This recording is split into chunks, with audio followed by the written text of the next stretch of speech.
Africa is a land of diversity, rich in culture, languages, and traditions.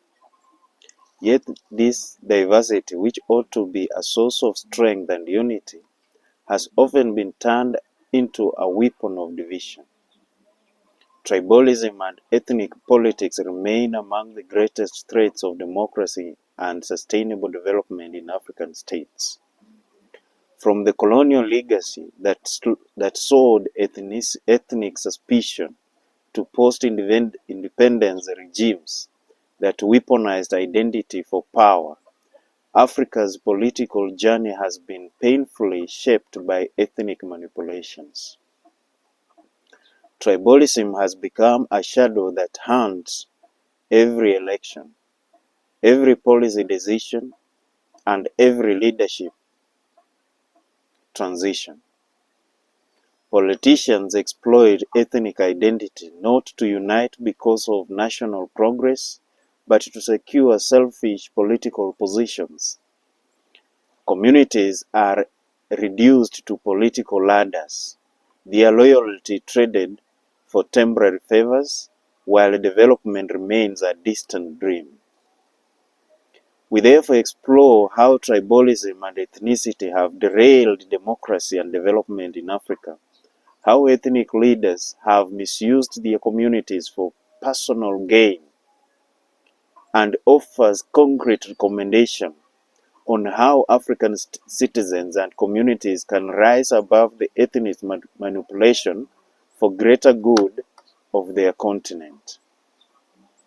Understanding tribalism and ethnicity in the African context. To understand the impact of tribalism, one must first understand what means. Ethnicity refers to shared cultural, linguistic, and ancestral identity that binds a group of people together. It is a natural and legitimate aspect of human society. However, tribalism arises when ethnic identity is weaponized. When individuals elevate their ethnic group above others, leading to exclusion, discrimination, and division. Tribalism is not merely an attachment to one's tribe. It is a belief that one's ethnic group is superior, more deserving, or entitled to political and economic privilege. It is the misuse of identity to gain unfair advantage.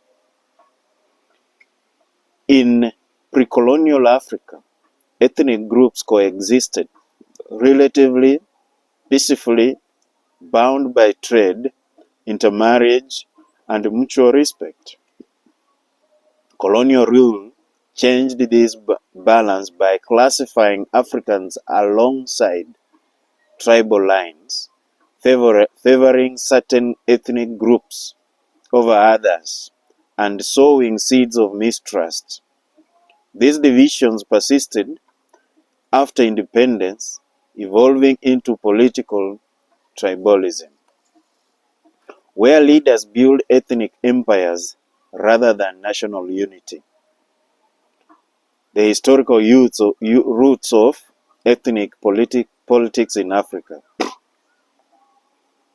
The roots of tribalism in African politics can be traced in colonial divide and rule strategies.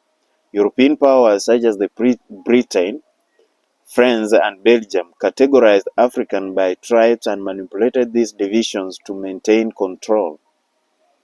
The British, for instance, often empowered certain ethnic groups as administrative elites while marginalizing others. This unequal treatment created deep resentment that still shapes post-colonial politics. At independence, many African leaders inherited nations divided alongside artificial boundaries and ethnic fault lines. Instead of healing these divisions, most leaders exploited them to consolidate power. In Kenya, Nigeria, Rwanda, and other countries, ethnicity became the basis of political mobilization, appointments, and resource allocations. The promise of national unity was quickly replaced by ethnic favorism. How tribalism derails democracy. 1. Tribal politics undermines democratic choice. In a democracy, citizens should vote based on policies, vision, and integrity. However, in many African states, elections are not contests of ideas, but ethnic census. People vote for their tribesmen, not necessarily the most qualified candidates. Political parties transform into ethnic alliances rather than ideological movements. This trend erodes democratic accountability because leaders are chosen based on tribe, not competence. A corrupt or incompetent leader is defended not because of merit, but because he or she belongs to our community. The ballot becomes a tribal weapon, not a tool of reform. Ethnic mobilization breeds electoral violence. Ethnic competition often turns elections into ethnic warfare. Politicians exploit ethnic pride and historical grievances to incite hostility. Kenya's 2007-2008 post-election violence remains a painful reminder of how deadly tribal politics can be. Thousands lost their lives and millions were displaced, all because of political elites manipulating ethnic identity to dispute power. Instead of uniting people under shared national vision, elections divide them alongside tribal lines, leaving scars that take years to heal. Tribalism promotes corruption and patronage. When leaders rise to power through ethnic loyalty rather than merit, they feel obligated to reward their tribesmen. Public offices become ethnic zones, and national resources are distributed alongside tribal lines. This culture of favorism destroys meritocracy and promotes inefficiency in governance. Development projects are prioritized based on political loyalty rather than need. Corruption becomes systematic because appointments, contracts, and tenders are awarded to the right tribe. In many African states, this has turned public service into ethnic service, where the primary goal of governance is to enrich one's ethnic base. Number 4 is weak institutions and erosion of rule of law. Democracy thrives where institutions are independent and impartial. Tribalism weakens these institutions.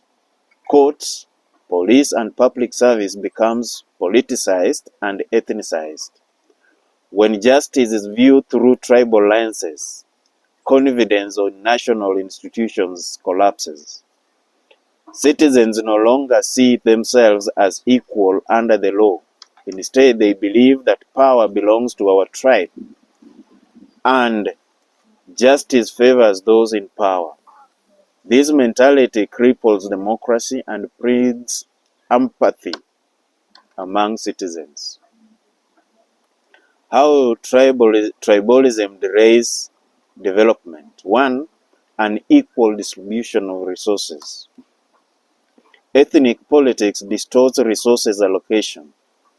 Development becomes concentrated in regions that support the ruling tribe, while others are deliberately marginalized. Roads, hospitals, schools, and industries are built on where they are needed most, but where political loyalty is strongest. This inequality breeds resentment and regional imbalance, undermining national cohesion. Instead of fighting poverty, communities compete for state favor. National development plans are replaced by tribal development projects. 2 is economic exclusion and unemployment. When public appointments and business opportunities are distributed along ethnic lines, qualified citizens from other groups are locked out. This promotes inefficiency, brain drain, and unemployment. It also discourages innovation, as people see connections, not competency, as the key to success. Number 3 is conflict and insecurity. Ethnic favorism fuels intertribal tension and sometimes outright conflict. In many African nations, ethnic militias have emerged to defend their tribes' interests. Such conflicts destroy infrastructure, displace populations, and consume national resources that could have been used for development. Standard national identity. A nation cannot progress without a shared sense of purpose. Tribalism fractures this unity. When people see themselves as Kikuyu, Luo, Yoruba, Hausa, Zulu, or Shona before seeing themselves as Kenyans, Nigerians, Zimbabweans, then national identity becomes hollow. Without unity, development is fragmented. Citizens become suspicious of one another and national vision loses meaning. How ethnic leaders exploit their communities. One of the greatest strategies in Africa's political story is how ethnic leaders exploit their people's loyalty for selfish gain. Ethnic mobilization is often disguised as defending communities' interests, but in truth, it serves personal ambitions. One is politics of fear. Ethnic leaders thrive on fear. Fear of exclusion, fear of oppression, and fear of marginalization. They will tell their communities, if we don't vote for one of our own, we will suffer. How shall they suffer? This narrative manipulates genuine historical grievances for political mileage. Once in power, these leaders enrich themselves while their communities remain poor and disillusioned. The illusion of representation. Many ethnic leaders portray themselves as community representatives, yet they never consult or empower their people once elected. They source positions, accumulate wealth, and abandon their promises. When elections approach, they return to the people with handouts and slogans, repeating the same deception. This cycle of betrayal keeps communities trapped in poverty and dependency. Ethnic bargaining and personal gain. During coalition negotiations, you'll find ethnic leaders often bargain not for policies that benefit their communities but for personal rewards, cabinet posts, business contracts, or immunity from prosecution. They turn community loyalty into a commodity of political trading. Once they get their share, they forget the people they claimed to defend. This is a tragedy of gigantic proportions. Then suppression of the dissent within the tribe, where ethnic politics discourage independent thought. Anyone who challenges the tribal leader is branded a traitor. This stifles democracy even within communities. People fear speaking against bad leadership because of ethnic pressure. Then consequences of tribalism on African states.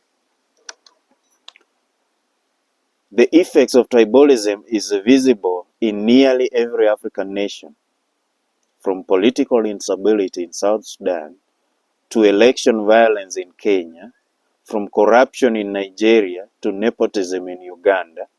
The story is the same. Tribalism erodes progress. The consequences include 1.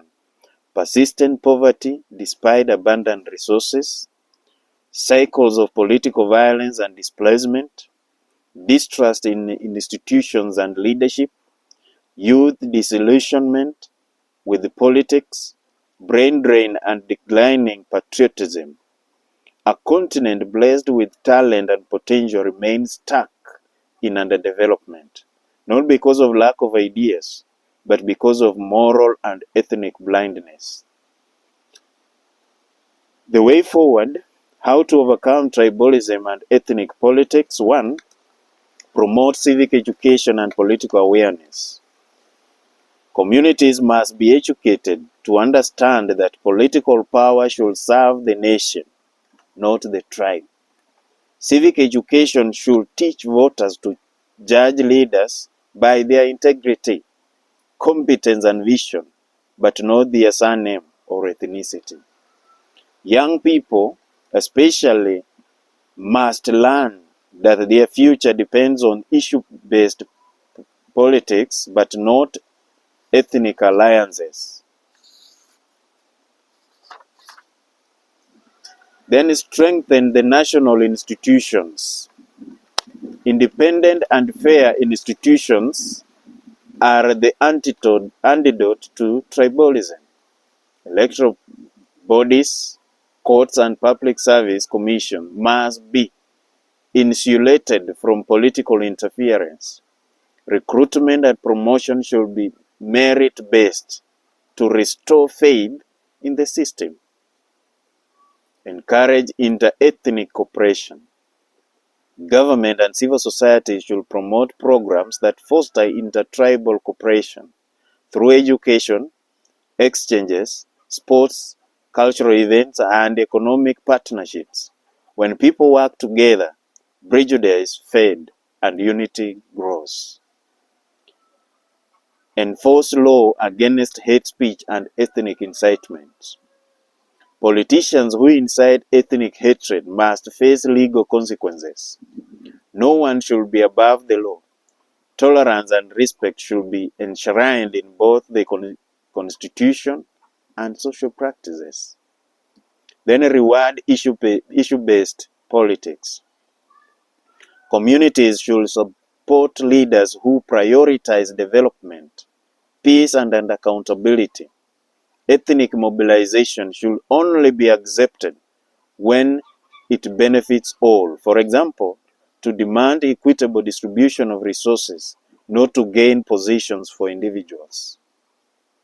Media responsibility. The media must stop amplifying ethnic divisions. Instead, it should highlight national issues, promote unity, and expose leaders who exploit tribes for personal gain.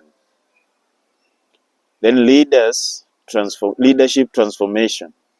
Leaders must rise beyond tribal loyalty to embrace national service.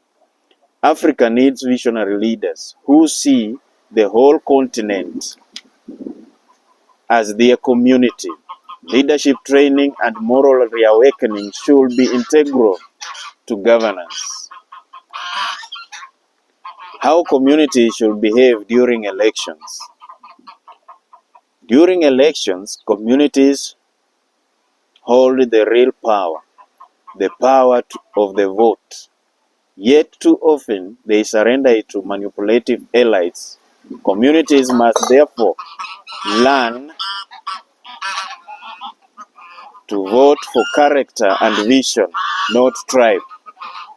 Reject leaders who use hate speech and bribes. Hold leaders accountable for elections.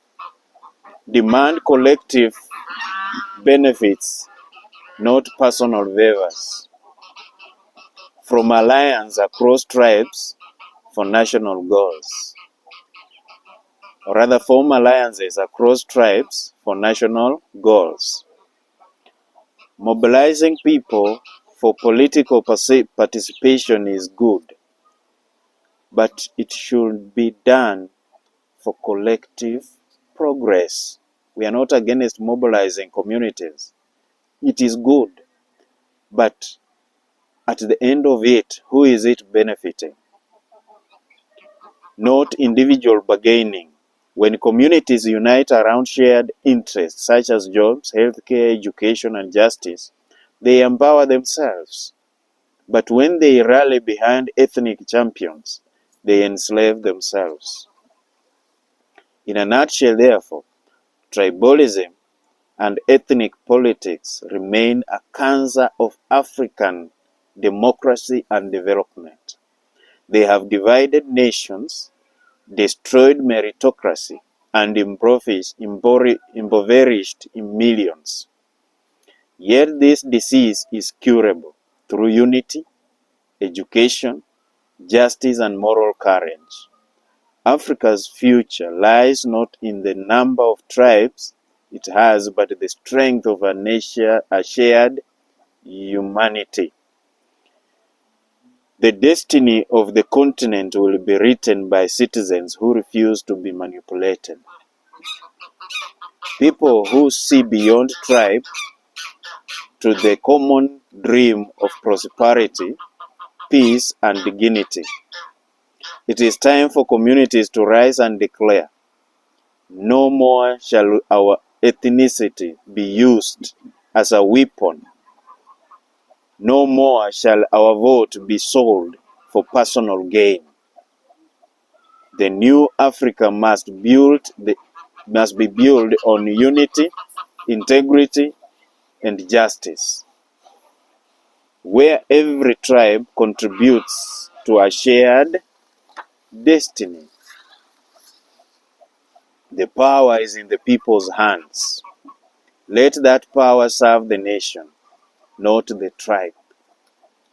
Let the next generation inherit Africa free from the chains of ethnic politics, an Africa united by purpose, not divided by lineage.